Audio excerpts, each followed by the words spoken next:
temir bilan ishlaydigan eringlar, o'g'linglar bo'lsa, juda ham ko'p qiynab, asabini o'ynab, ishdan keyin kelgandan keyin vaqt ajratmayapsan, sizlarga qaramayapsan degan narsani gapirmanglar, iltimos. Mana buni qaranglar.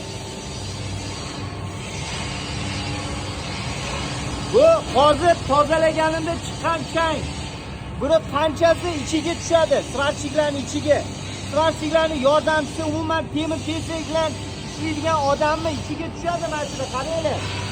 Ayollar, eringlarga menga vaqt ajratmayapsiz yo o'g'linglarga bizga vaqt ajratmayapsan deyishdan oldin yaxshilab o'ylab ko'ringlar.